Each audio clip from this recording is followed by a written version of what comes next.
시청자 여러분 안녕하십니까? 이번 시간엔 지난 시간에 이어서 반정부 시위가 계속되고 있는 동유럽 국가 벨라루스의 대선에 당선된 장기 집권자 알렉산드루 루카셴코 대통령에 관하여 다소 심층적으로 알아보도록 하겠습니다. 알렉산드루 루카셴코 대통령은 1954년 8월 30일 생입니다. 2020년 현재 65세.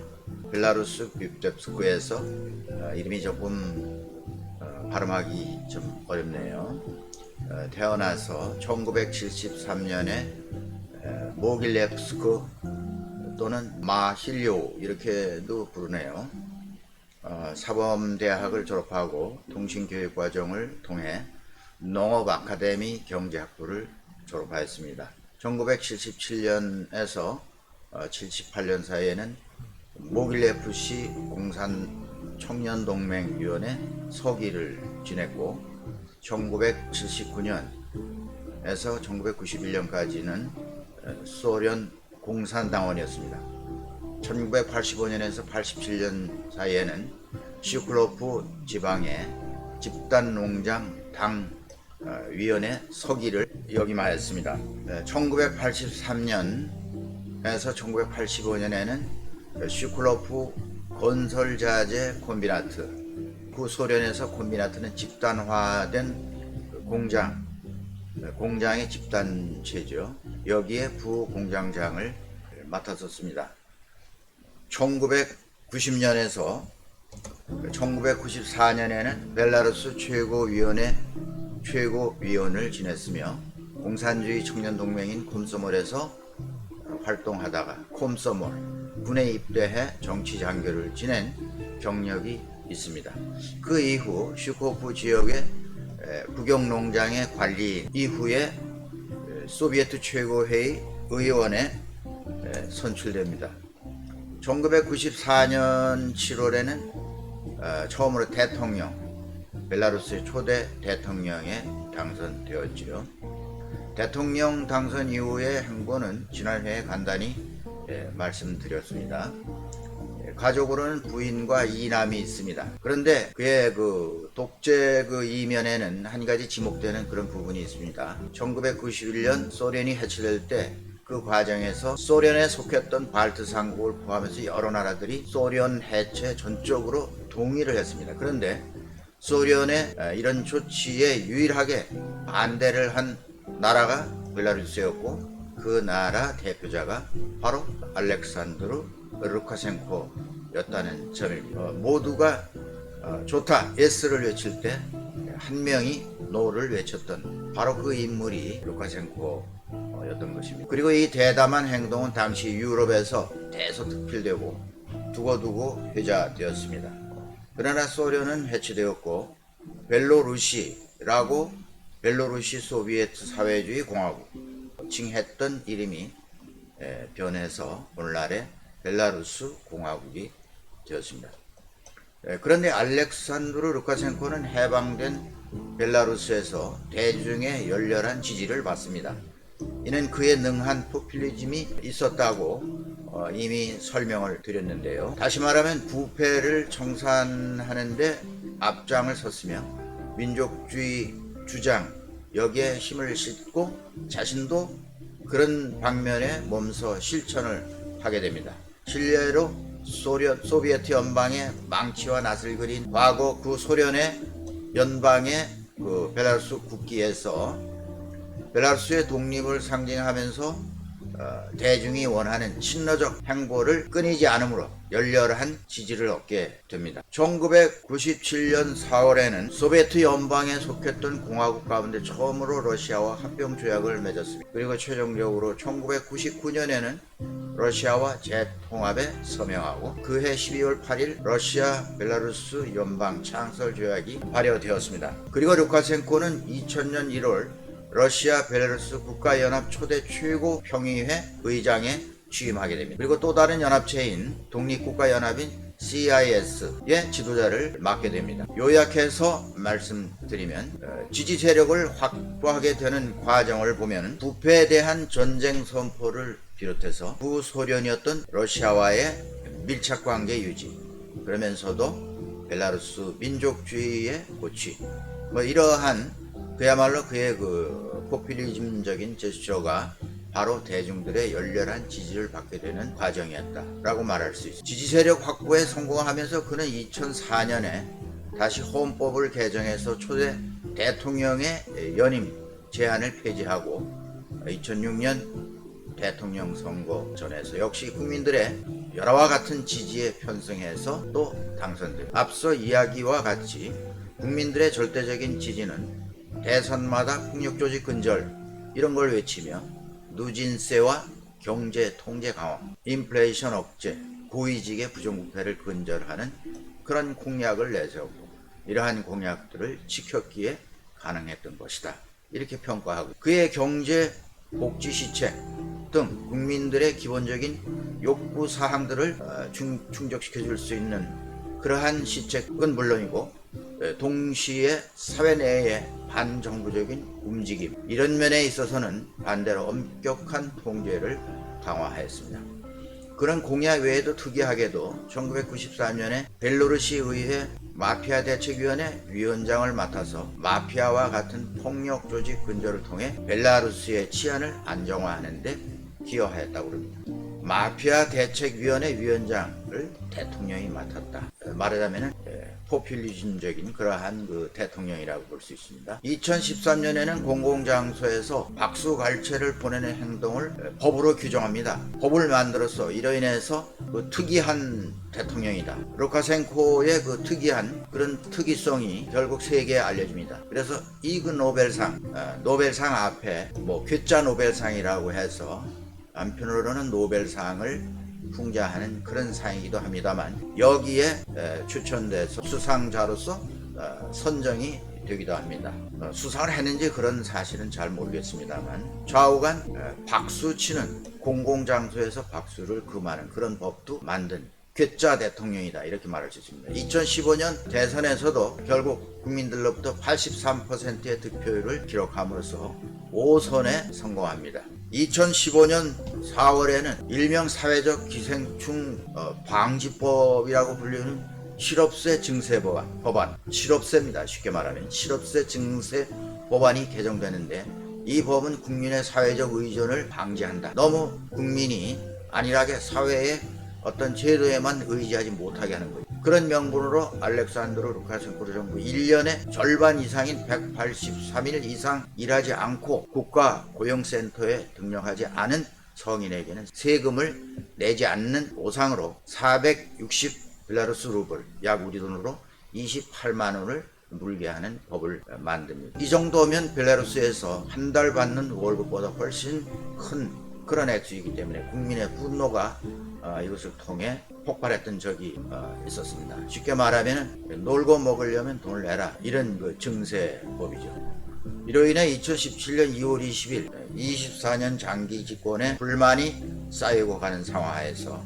장기 집권 하야를 요구하며 벨라루스 시민들의 대규모 반대 집회를 여는 그런 계기가 되었었습니다. 루카셴코의 경제 정책에 대해서 다시 한번 말씀을 드려보겠습니다. 루카셴코는 사실 아무것도 없던 나라에 이룩한 경제 성장이 그의 힘에 의해서 이룩되자 국민들에게 크게 지지와 호감을 불러일으켰다는 그런 평가를 받고 있습니다. 2007년 11월 미 의회 조사국이 작성한 보고서에는 벨로루시 국민들이 루카셴코를 지지하는 핵심적인 이유는 그의 정책이 비록 낮지만 안정적인 생활 수준을 유지해주고 있기 때문입니다. 특히 연령이 높고 지방에 거주하는 벨로루시 국민들일수록 그에 대한 지지가 각별하다. 이렇게 평가 보고한 적이 있습니다. 루카셴코의 방식은 낮은 수준의 경제 성장일지라도 공평하게 분배만 하면 불평이 일어날 수 없는 것이다. 사회주의 사회에서의 기획 경제를 다소 가미한 그런 사회주의적인 발상이 벨라루스의 시민들 사회에 먹힌 것이다. 이렇게 말할 수 있습니다. 근로자와 연금수급자는 항상 제때제때 급여를 받을 수 있도록 국가가 항상 신경 쓰고 보장해 주었던 것입니다. 따라서 사회적 불안은 이런 데서 잠재울 수 있었던 거예요. 실제 벨라루스는 부자 계급도 없는 반면에 모든 부가 시민에게 도로 돌아가게 하므로 빈곤을 감소시키는 경제정책에 성공했다. 이렇게 평가하고 있습니다. 이것은 세계은행 데이터에 의해서도 그렇게 평가되고 있었습니다. 구소련 해체 이후 벨라루스는 현대적 기술을 갖춘 트랙터 공장과 대규모 정유소를 포함한 대기업을 포함한 산업체를 물려받았습니다. 물론 이런 체제에서 개인 투자자는 기회가 거의 없습니다. 경제 체제가 사회주의적이기 때문에 따라서 경제의 4분의 3은 국영기업에 의해서 통제받고 있을 수밖에 없는 것입니다. 벨라루스는 이와 같이 구소련 연방국가 안에서 높은 경제 성장률과 낮은 실업률, 2005년 기준으로는 8% 정도의 실업률을 기록했는데요. 낮은 실업률을 기록하는 나라가 되어서 이를 기반으로 국민들이 관심을 사서 대중들을 사로잡아 독재를 할 수 있는 대중독재의 기반이 되어 있었던 것입니다. 또한 그가 텔레비전을 이용해 대중을 잘 선동하고 강력한 민족주의를 주장하는 것, 이것 또한 국민들을 선동하여 열렬한 지지가 계속 이어지게 만들었던 것입니다. 하지만 벨로루시의 경제에 이때까지의 성공적 정책이라면 배후에 러시아의 안정적 석유와 가스 자원의 공급이 있었다는 사실입니다. 석유 대신 원자력이나 석탄 자원 같은 대체 자원이 없는 벨라루스로서 러시아의 정치 사회적 변화에 언제든지 흔들릴 수 있고, 이를 극복하기에는 기반이 허약할 수밖에 없습니다. 특별히 공업국가로서 에너지 자원이 없는 그러한 그 약점을 지니고 있는 벨라루스로는 러시아라고 하는 나라를 항상 생각하게 됐던 거죠. 세계화 시기에 루카셴코 대통령이 CIS, 아까 말씀드린 대로 독립국가 연합체 10개국 가운데 유일하게 시장 경제를 도입하지 않은 채 러시아와 긴밀한 경제협력을 바탕으로 경제발전 모델을 추진하는 나라가 바로 역시 벨라루스밖에는 없습니다. 러시아와 연방제를 합의하게 된 것도 그런 이유가 작용되었던 러시아의 옐친 정부 시절 경제개혁 실패의 그 타겟책으로 벨로루시 연방 카드를 썼습니다. 벨로루시와 혹시 미래의 경제 문제 발생의 경우 이를 미연에 공동으로 막아보자는 정치적 타협인 것입니다. 다시 말해서 주고받기식 거래, 러시아와 벨로루스의 밀착된 주고받기식의 거래, 이런 것이 전문가의 관측으로 널리 설명되고 있습니다. 러시아와 쌍무조약, 즉 관세동맹, 공동체 형성조약, 상호연방조약, 시민의 평등권조약, 연방국가 창설조약 등을 체결하는 것이 양국이 공동으로 경제관계를 발전시켜 보자 하는 데서 나왔던 것입니다. 이와 같이 러시아와 특별한 관계인 루카셴코 정부는 러시아로부터 지원받았던 상당 액수의 보조금을 사회정책 분야인 무상교육, 무상의료, 국가기관 관료의 임금 인상 등에 투입하면서 유권자의 절대적인 지지를 얻었고, 이를 기반으로 자신의 권력을 한층 공고히 할 수 있었음은 물론입니다. 지난번 소치에서 루카셴코와 푸틴 러시아 대통령이 회동했을 때도 15억 불의 엄청난 액수의 사회안정자금을 지원받기로 약속했는데, 이는 우리나라 돈으로 1조 원 이상의 천문학적인 그런 액수라고 봅니다. 왜 러시아가 이렇게 벨라루스에 대해서 과분하게 생각할까? 만약 벨라루스에서 사유화와 기업의 구조 조정과 같은 급진 개혁 정책, 자유시장 경제 개혁 정책을 추진하게 된다면 대략 60%에 해당하는 농업인구는 전부 실업자로 전락하게 된다는 그런 보도가 있습니다. 벨라루스는 사실상 통제불능의 상황에 처하게 될지도 모릅니다. 이렇게 된다는 말이죠. 하지만 러시아도 한계는 있습니다. 러시아는 원유 수출세를 개혁하기로 결정했습니다. 2024년까지 러시아 원유 가격 인하가 더 이상 벨라루스에 적용되지 않게 됩니다. 이렇게 되면 벨라루스 석유 가격은 상승해서 경제적 타격이 불을 보듯 뻔합니다. 러시아가 하려고 하는 원유 수출세 개혁이 시행되면 국가 수익의 15%가 감소되는 손실을 가져오는 것이라고 서방 경제 전문 매체가 내다보고 있습니다. 외국인 자본에 직접 투자라고 해봐야 약 50% 정도, 절반 정도가 러시아 국영기업으로 나온 것인데 서방 세계의 자본은 너무 멀리 있는 실정이기 때문에 이럴 경우에는 공경에 빠질 수가 있다. 루카셴코 대통령 자신도 이런 사실을 모를 턱이 없을 겁니다. 다음은 루카셴코 대통령의 언론 정책에 대해서 말씀드려 보겠습니다. 물론 언론 정책에 대해서는 필요할 때 이용하면서 또 불리하면 강력하게 한다고 하는 바로 독재자의 흔히 행하는 그런 정책이라고 볼 수 있습니다. 장기 집권을 하자면 언론의 자유를 통제할 수밖에 없습니다. 취임 후 그는 서방의 외교관을 국가전복 혐의로 기소하고 10대 청소년을 옥에 가두는 등의 행위로 과감한 그런 강경한 행위로 민주주의 국가인 옆에 EU, 유럽연합 그리고 미국으로부터 유럽의 최후 독재자 이러한 별명을 얻고 비난을 받게 됩니다. 언론 탄압, 사법권 박탈, 사형제 유지, 소수당 공격, 반체제 인사나 언론인 실종과 같은 면에서는 국제 앰네스티 계속 비난과 경고를 받아왔습니다. 루카셴코는 2월 10년 대선 이후 부정선거 의혹을 제기하는 대규모 거리 시위를 무참히 진압해버렸습니다. 지금부터 10년 전의 이야기입니다. 또한 당시 야당의 대선 후보를 비롯한 관련 인사들을 700명가량 체포했는데 이때마다 미국과 유럽연합은 벨라루스의 인권 탄압을 비판하며 지속적인 경제 제재를 가했습니다. 2020년 6월 대선을 앞두고 벨라루스 시민들은 루카셴코를 대통령직에서 끌어내려야 한다는 이른바 슬리퍼 시위가 전국적으로 일어나면서 위기를 맞기도 합니다.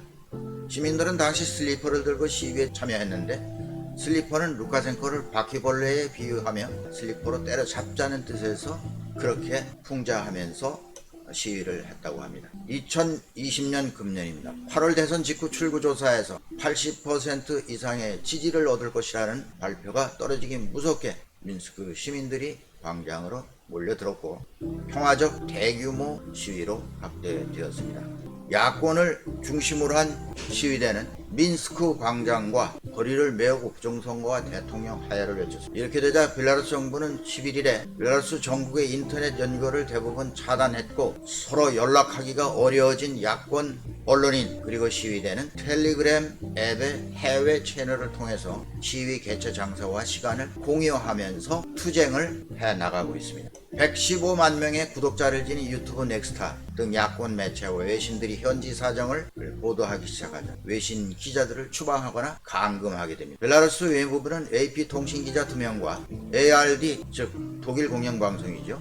방송기자 2명 등 러시아인 기자 4명을 강제 추방했으며 벨라루스 국적의 현지 처형 프로듀서를 기소했다고 외신이 보도했습니다. ARD 방송 기자들은 또 사법경찰이 호텔에 억류하고 BBC 모스크바 특파원은 현지 경찰서에 억류됐다 풀려나기도 합니다. 외신 기자들의 입국 역시 사실상 봉쇄된 상황이었습니다. 외신 기자들의 등록을 보류하고 입국을 거부했습니다. 특히 벨라루스 국적으로 외신에 소속돼 일하는 기자들은 아예 등록이 취소되기도 하고 벨라루스에서는 정부의 등록 없이 기자로 일하는 것이 불법이며 이를 어길 경우 감옥에 있다고 ABC 뉴스가 보도했습니다. 시위 초반 기자직 등록이 취소된 사람만 해도 19명에 달한다고 벨라루스 기자협회는 전했습니다. BBC, AFP, 로이터 등의 기자단은 벨라루스의 언론 탄압에 대해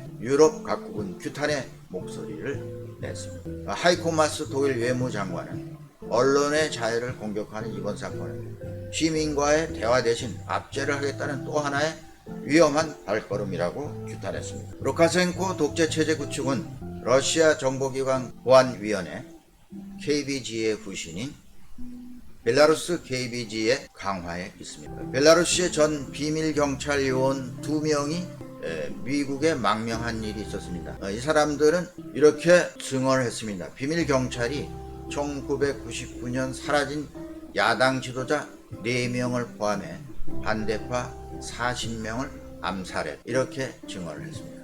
이번에는 루카셴코 개인적인 생각에 관해서 조금 말씀을 드리겠습니다.